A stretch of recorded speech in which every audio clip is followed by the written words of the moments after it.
Donald Trump बहुत बुरी तरह फंस गए हैं और वो अमेरिकन हिस्ट्री में पहले साबिक सदर होंगे जिनको एक क्रिमिनल मुकदमे में कसूरवार ठहरा दिया गया है।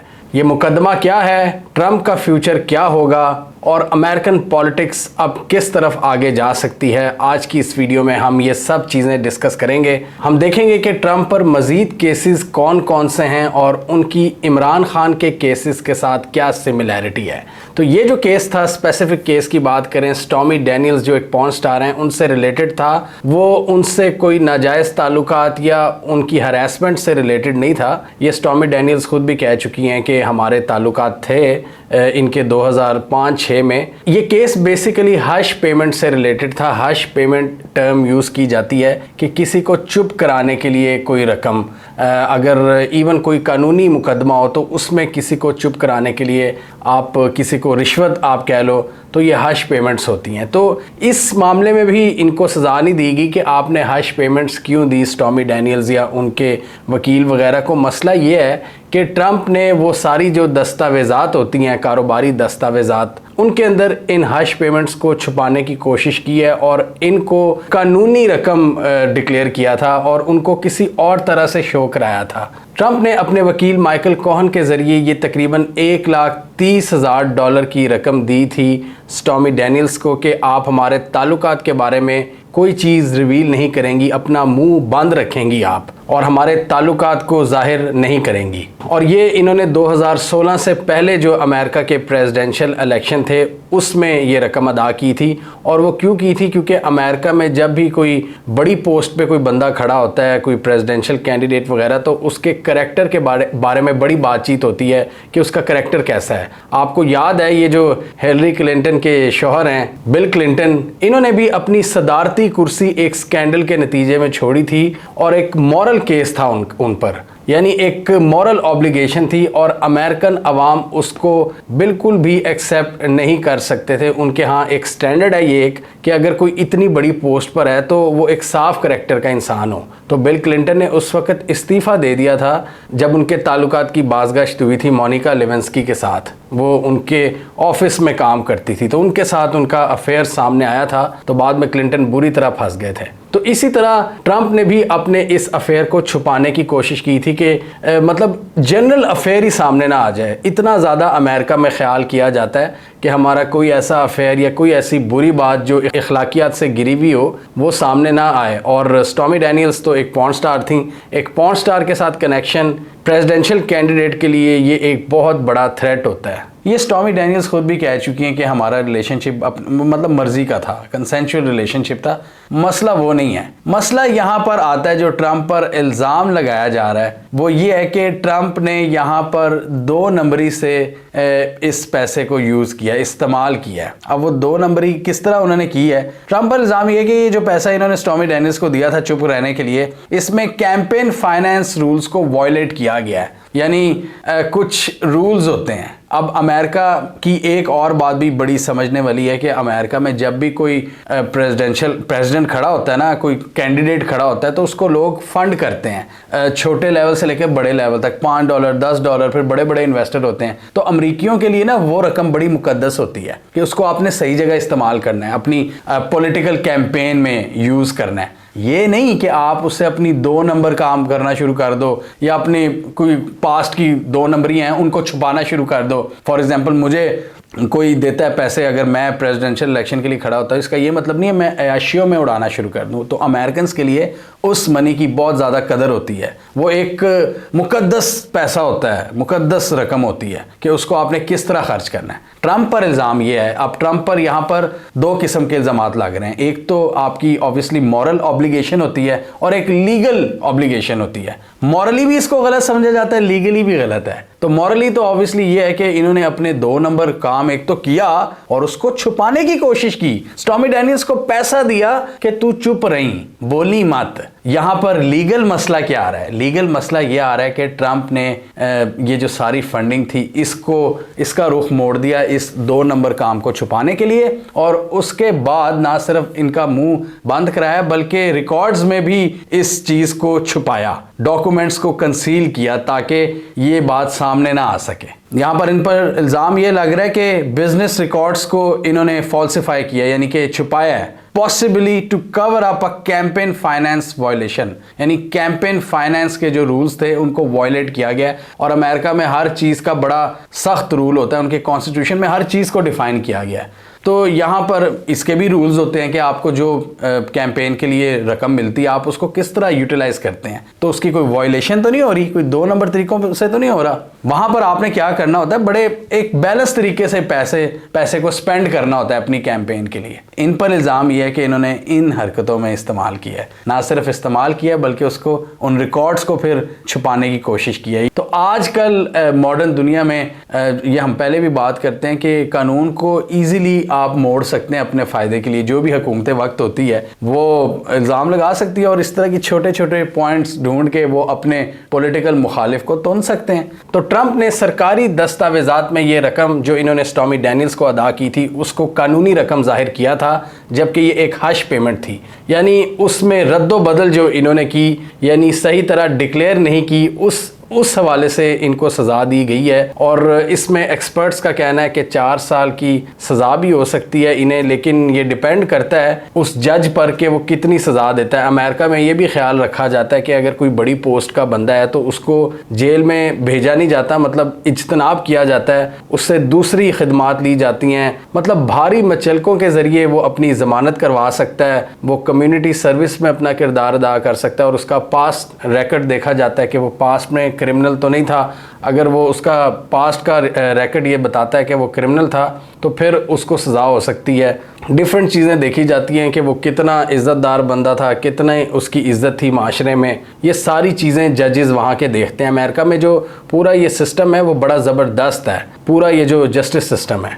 इस फैसले के बाद ट्रंप हिस्ट्री में वो पहले कैंडिडेट होंगे जो एक मुजरिम की हैसियत से प्रेसिडेंशियल रेस में हिस्सा लेंगे। क्योंकि अगर हम रिपब्लिकन पार्टी की बात करें जिससे ट्रंप का ताल्लुक है, रिपब्लिकन पार्टी में ये स्वीप कर चुके हैं और सारे कैंडिडेट्स को पीछे छोड़कर मेन कैंडिडेट के तौर पर सामने आए हैं और इन्होंने रिपब्लिकन पार्टी का कद बहुत ज़्यादा ऊंचा किया है और ट्रंप की वजह से बहुत ज़्यादा सपोर्ट है रिपब्लिकन पार्टी को। और ये डायरेक्ट इस वक्त कंपटीशन दे रहे हैं प्रेसिडेंट बाइडेन को जो कि डेमोक्रेट्स की तरफ से हैं। और अमेरिका में इस तरह का कोई रूल नहीं है कि अगर कोई मुजरिम हो तो वो सदारती इलेक्शन नहीं लड़ सकता। अमेरिका में सदारती इलेक्शन आप लड़ सकते हैं अगर आप पे केसेस वगैरह चल रहे हो या आपको इवन मुजरिम भी करार दिया जा चुका हो। अमेरिका में चंद इस हवाले से शराइत हैं, जैसे आपकी उम्र 35 साल होनी चाहिए, आप अमेरिका के शहरी होने चाहिए और आप 14 साल से अमेरिका में रह रहे हो वगैरह वगैरह। ये छोटी छोटी शराइत हैं जिसके लिए आप सदर बनने के अहल हो सकते हैं और सदारती रेस में आप हिस्सा ले सकते हैं। तो ट्रंप इन सारी शराइत पर पूरा उतरते हैं। वो तो पहले भी प्रेसिडेंट रह चुके हैं, तो बड़े स्ट्रॉन्ग कैंडिडेट हैं। तो इसमें बहुत ज़्यादा चांसेस हैं कि अगर 4 साल कैद हो भी जाती है तो ट्रंप कैद से जेल के अंदर से इलेक्शन लड़े होंगे। और लेकिन ये लोगों को नहीं पता कि अगर वो जेल से रहकर इलेक्शन जीत जाते हैं तब वो क्या करेंगे। फिर उसमें डिफरेंट जब राय सामने आती है, इसमें यही है कि प्रेसिडेंशियल पार्डन वो ट्रंप खुद अपने लिए इस्तेमाल कर सकते हैं। सदारती माफ़ी वैसे तो जो अमेरिका का सदर होता है वो माफ़ कर सकता है किसी को भी, लेकिन क्या वो अपने आप को माफ़ कर सकता है ये अभी वक्त बताएगा, क्योंकि इससे पहले ऐसी कोई एग्जाम्पल सामने नहीं आई। अगर वो अपने आप को सदारती माफ़ी दे भी देते हैं तो ये मामला सुप्रीम कोर्ट तक जा सकता है। अमेरिका में भी इस वक्त जो लीगल बैटल्स हैं वो काफ़ी हद तक सिमिलैरिटी पेश कर रही हैं पाकिस्तान के सिस्टम से। मुझे बहुत ज़्यादा सिमिलैरिटीज़ नज़र आती हैं। अब देखें, इस पूरे ट्रायल के बाद ट्रंप ने इस पूरे प्रोसेस को बोगस करार दिया। ट्रंप ने कहा मेरे साथ विक्टिमाइजेशन हो रही है, मुझे निशाना बनाया जा रहा है ताकि मुझे पीछे रखा जाए, ये मेरी सपोर्ट को देखकर घबरा गए हैं, हम पूरे मुल्क में ईज़िली इलेक्शन जीत सकते हैं, ये हमारे ख़िलाफ़ एक बहुत बड़ी साजिश है। और ट्रंप ने इसको एक फिक्स ट्रायल करार दिया है और एक शर्मनाक अमल करार दिया है। ट्रंप ने कहा कि उनके साथ नाइंसाफ़ी हो रही है और आखिरी दम तक वो इस लीगल बैटल से लड़ेंगे। और ट्रंप ने अपने आप को एक सियासी कैदी करार दिया है। उन्होंने कहा कि ये एक पॉलिटिकल विक्टिमाइजेशन है। अब आप देखें, बिल्कुल सिमिलर ये सब कुछ पाकिस्तान में भी हो रहा है। इमरान खान के साथ भी यही कुछ हो रहा है और इमरान खान भी ये सारे मामले को फिक्स करार देते हैं कि पीछे चीज़ें कोई और हैंडल कर रहा है, ये पॉलिटिकल विक्टिमाइजेशन का निशाना बनाया जा रहा है, हमें भेड़ बकरियों की तरह हाँका जा रहा है, हमारे साथ ज़्यादती की जा रही है और पीछे कोई बड़ी कुव्वत है जिसको खुश करने के लिए ये सब कुछ किया जा रहा है। और ट्रम्प की बात करें, वो भी डीप स्टेट की बात करते हैं, वो भी डीप स्टेट पर इल्ज़ामात लगाते हैं। और इमरान खान की बात करें, वो भी यही कहते हैं कि ये जो पावरफुल माफिया है ये मुझे कामयाब होने नहीं देना चाहता। और आप देखें, तकरीबन 4 मुकदमात इस वक्त ट्रम्प पर चल रहे हैं। एक ये हाशमनी का मुकदमा था, इसके अलावा दूसरा मुकदमा उन पर क्या चल रहा है 6 जनवरी का, जिसमें कैपिटल हिल पर इनके जो सपोर्टर्स थे उन्होंने चढ़ाई कर दी थी अमेरिकन ऑफिशियल बिल्डिंग्स पर। आप कह सकते हैं अमेरिका का जो रेड जोन है, जो पाकिस्तान में रेड जोन है ना इस्लामाबाद में, जिसमें पार्लियामेंट की सदारती और सारी बिल्डिंग्स हैं, उन पर चढ़ाई कर दी थी ट्रम्प के सपोर्टर्स ने। और वो अमेरिका का 9 मई कहा जाता है, 6 जनवरी 2021। तो 6 जनवरी 2021 को इनके सपोर्टर्स ने, आप हम सब ने वो सीन देखे थे कि अमेरिका ने उसको, जो दूसरी पार्टी थी जो डेमोक्रेट्स थे, उन्होंने इसको दहशतगर्दी करार दिया था। और इसी तरह पाकिस्तान में 9 मई के जो वाक़यात हैं, इसमें इस्टेब्लिशमेंट और नून लीग इसको दहशतगर्दी करार देते हैं, जबकि दूसरी साइड कहती है, जो पीटीआई के हामी हैं या जो ट्रम्प के हामी हैं, कि हमारे साथ ज़्यादती इतनी हो रही है, हमारी बात नहीं सुनी जाती, तो हम मजबूर होकर फिर एहतजाज पर उतर आते हैं। और बाज़ औक़ात ये जो एहतजाज हैं वो एक्सट्रीम फॉर्म इख्तियार कर लेते हैं। तो अमेरिका में भी 6 जनवरी के ट्रायल्स चल रहे हैं और ट्रम्प पर भी इस हवाले से ट्रायल चल रहा है कि इसने अपने सपोर्टर्स को प्रोवोक किया था, प्रोवोकेटिव स्पीचेस की थी और ऐसे बयानात दिए थे जिससे इनके साथी मुश्तिल हो गए थे। और इमरान खान पर भी इसी किस्म के इल्ज़ामात लगते हैं। इसके अलावा एक और सिमिलैरिटी है इमरान खान और ट्रम्प के हवाले से मुकदमात की, कि ट्रम्प पर यह भी इल्ज़ाम है कि इन्होंने कुछ खुफिया सरकारी दस्तावेज़ात को अपने पास रखा, इवन जब ये सदारत से उतर चुके थे। और इमरान खान पर भी आपको याद होगा ऑफिशियल सीक्रेट एक्ट के तहत जो एक इल्ज़ाम है कि साइफ़र की कॉपी उन्होंने क्यों गुमाई, वो भी एक वो सीक्रेट डॉक्यूमेंट से रिलेटेड ही है। और ट्रम्प के ऊपर भी काफ़ी सिमिलर इल्ज़ाम है कि उन्होंने सीक्रेट दस्तावेज़ात क्यों अपने पास रखी। इसके अलावा एक मुकदमा ट्रम्प पर यह भी है कि 2020 में जब इलेक्शंस अनाउंस हो रहे थे, इलेक्शन रिज़ल्ट्स, तो इन्होंने इलेक्शन रिज़ल्ट्स में रद्दबदल करने की कोशिश की, कुछ ऑफिशल्स को कॉल मिलाई और अपनी विक्ट्री में उसको कन्वर्ट करने की कोशिश की। तो ये 4 इल्ज़ामात हैं। अभी एक इल्ज़ाम के हवाले से ये कसूरवार ठहराए गए हैं और मुजरिम इनको करार दिया गया है। अब अमेरिका में मीडिया की बात करें, ये जो ज़्यादा लेफ़्ट विंग मीडिया है, CNN वगैरह, ये जो ज़्यादातर जो रिपब्लिकन पार्टी के इतना सपोर्टिव नहीं होते, स्पेशली ट्रम्प के तो वो बिल्कुल ही सपोर्ट नहीं करते, तो वो ये ऐसी बातें लिख रहे हैं। मैं उनके मीडिया की बात बता रहा हूँ, मैं कोई अपना एनालिसिस नहीं दे रहा। वो ये बात कर रहे हैं कि पहले जो ट्रम्प को थोड़ा सा एज था ना बाइडन पर, वो अब कम हो सकता है, क्योंकि बहुत से लोग ट्रम्प की सज़ा के बाद अब वो कन्वर्ट हो जाएंगे। और जो स्विंग स्टेट्स यानी जो स्टेट्स कंफ्यूज होती हैं, जहां ज़्यादातर वोटर्स में क्लैरिटी नहीं है कि हमने किसको वोट देना है, तो वो इस सज़ा के बाद हो सकता है वो दोबारा बाइडन की तरफ टिल्ट कर जाएं। और उन्होंने पता नहीं कोई परसेंटेज लिखी है कि 16% तक जो ट्रम्प की सपोर्ट है वो कम हो जाएगी इस सज़ा के बाद, बहुत सी स्टेट्स के अंदर जो ट्रम्प के सपोर्टर्स हैं। और इसकी वजह से जो ट्रम्प को एक एज था जो हमें नज़र आ रहा था, वो कम हो जाएगा। अब इसकी वजह से नो डाउट रिपब्लिकन पार्टी के लिए मुश्किलात तो काफ़ी बढ़ जाएंगी, क्योंकि उनका एक ही मेन कैंडिडेट था और वो था ट्रम्प। और ट्रम्प ने अपनी पार्टी के लोगों को भी पिछाड़ कर वो आगे आए थे और बाइडन के साथ मुकाबले के लिए तैयार थे। अभी 15 जुलाई को ऑफिशियली इनकी पार्टी ने अनाउंस करना था ट्रम्प को अपना presidential candidate full and final, और 11 जुलाई को सज़ा सुनाई जानी है। मतलब इसमें पता लगेगा कि ट्रम्प को कितनी जेल हुई है, कितनी कम्युनिटी सर्विस या कितना जुर्माना किया जाएगा ट्रम्प को। तो 4 दिन पहले उससे ये रखा गया है और इससे डेफिनेटली रिपब्लिकन पार्टी में एक भौंचाल क्रिएट हो जाएगा।